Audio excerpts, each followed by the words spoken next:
So let's talk some Orange Bowl. So Notre Dame pulls it out against Penn State, 27-24. And somehow Notre Dame wins despite losing the turnover battle and not having much of a running game. Yeah, Penn State absolutely shut Notre Dame's vaunted three-headed rushing attack down. And on the flip side, Penn State was able to run the ball fairly well, but Notre Dame, because they were not running the ball, had to get their passing game going. And at the end of the game, that kind of ended up being the difference because Penn State couldn't muster hardly anything. Drew Aller only had 135 yards in the game. And ultimately, it was late in the fourth quarter. The game was tied. Penn State had a ball, chance to, run down, try to kick a field goal to win the game. And Drew Aller threw a horrible interception that set Notre Dame up. Notre Dame converted a couple of big plays, and Mitch Jeter kicked the game-winning field goal, really solidified Notre Dame's kicking game, getting him back healthy because it was noted more than one. Any relation? To who? To Derek Jeter? No, he was pretty clutch. But yeah, I mean, Notre Dame noted early in the playoffs that they were the worst field goal kicking team in the country by percentage, and that was because Jeter was hurt earlier in the year. He's finally healthy, and he was great for them in the playoff. He's been, lights out. So they got the win. They did. Penn State, like you said, was able to run the ball. Both backs had over 80 yards, which was pretty impressive. But ultimately, the game came down to quarterback play.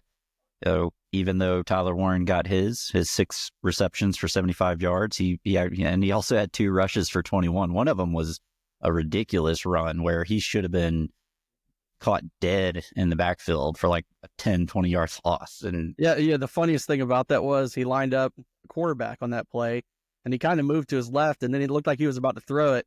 And I was like, oh man, he's left-handed. Like that was you're not used to seeing a big guy go back down to throw, and then he was left-handed, and that was like even crazier. But he actually made a really good play to turn that into a long run. He broke like 2 tackles and juked a guy. But it was just a funny one because I was like, oh man. Yeah, big lefty. That was one of the most impressive plays of the weekend for sure. Yeah. But another game where you look at the stat sheet and think, how did Notre Dame win this thing? Well, I think we talked about this the last couple of weeks that Penn State in both of these games kind of did the same thing. They got out to leads, and then they just kind of mulled around and let the other team kind of get back into it, and the games ended up being a little bit closer than they should have. And that's exactly what happened in this game. You watched the beginning of this game. Penn State got out to a 10-0 lead, and you looked like they were going to dominate the game. They were moving the line of scrimmage. Notre Dame could do nothing. It was 10-0 really fast, but then they kind of just shut down and they let Notre Dame get back into it. Right before the half, they actually knocked Riley Leonard out of the game, and Notre Dame's backup quarterback had to come in the game, and that actually, surprise, surprise, a backup coming in the game kind of started to spark the offense, but it did. Steve Angeli came in, went 6 for 7 on the drive, got 44 yards, and Notre Dame was able to get a field goal right before half. And that was huge because up until that point, they had no points on the board and absolutely no offense. So I think that was really key to get them going. Then they came back out after halftime and opened it up with a strong 75-yard touchdown drive that ended up with Riley Leonard, who was back in the game at that point, getting a touchdown. And the game was suddenly tied. And once again, you look up and you're like, man, Penn State was dominating this game, and all of a sudden the game is tied. Yep, exactly like we called it. Penn State, key to the game for them was to just do what is working. And they got a little cute there for a little bit, trying to do some trick plays, and they put a lot on Drew Aller. And normally, I think he has like the best completion percentage in the Big Ten. Super reliable, super accurate, doesn't really turn the ball over. But man, he had a game to forget this past weekend. Yeah, and that was including one that he got away with. Riley Leonard threw a pretty bad interception, which set up Penn State really nicely.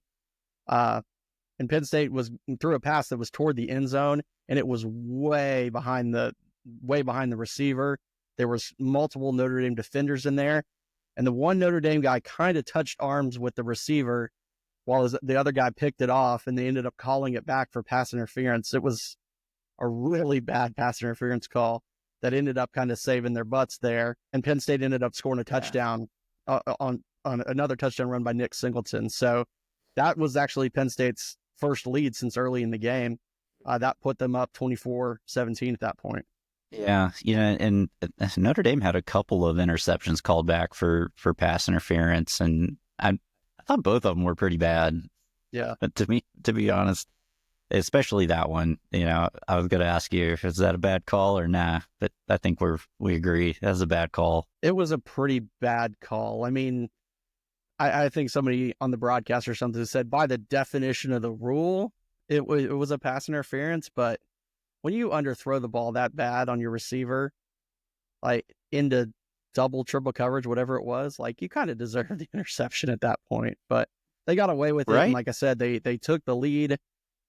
Yeah, they did. And Notre Dame at that point was kind of back up against the wall, but they were able to dig themselves out real quick. They had an 81-yard touchdown drive that was highlighted by a 54-yard touchdown pass to Jaden Greathouse. And all of a sudden we had a tie game here late in the fourth quarter. Yeah, it got real exciting there. And man, Riley Leonard freaking battled this whole game. Yeah, he got knocked out there. He got beat up. Penn State certainly had a plan to put pressure on Riley Leonard. Not only did they obviously shut down Notre Dame's rushing attack, but they had 5 sacks in the game and 8 tackles for loss. Riley Leonard threw 2 interceptions. And like I said, Penn State was dominant in terms of the running game. They had 204 yards rushing. Notre Dame had 116, a team that had prided itself all season on running the ball, with its running backs and its quarterback. Yeah, fun game all around. Anything else to say about it? Yeah, I mean, I think one other telling stat, if you're looking at stats that kind of tell the story of this game, Penn State on third down was only 3 of 11 and 2 of 2 on fourth down. Notre Dame was 11 of 17 on third down. So when Notre Dame was able to get in those situations, they kept drives going. And that, as a defense, it's demoralizing. You get somebody into third down and then you can't get off the field. Notre Dame never even had to go for a fourth down in the game. And Penn State did. So frustrating again, another, like we said, microcosm of Penn State, what they've been here in the playoff. You get a lead, you're looking good, you kind of let off, you let the other guy hang around, and your quarterback makes a mistake in the end that sets up the other team. Field goal like that. Notre Dame back in the national championship game for the first time since 2012 season when they got crushed by Alabama. Exactly. And another example of James Franklin losing a big game. Yep. On the flip side, for Marcus Freeman, this is only his 3rd year as head coach at Notre Dame. And he's done a pretty good job of picking up, what Brian Kelly described as a place that you couldn't win a championship and taking them back to a national championship game. Now, that quote was a little misleading because obviously, like I said, Notre Dame has obviously the history of playing for championships, and they had been to one in 2012. But it is good to see them kind of build their program back the right way. They look a little bit tougher, a little bit stronger, than they used to be. So it'll be interesting to see what happens. Yeah, I think I saw it on Feinbaum or something like that. It said that Notre Dame used to be the most hated team in America, and Marcus Freeman has totally changed that narrative. Yeah, I mean, he's a likable coach. Absolutely, he doesn't talk bad about other teams. He's respectful. He seems to coach the right way.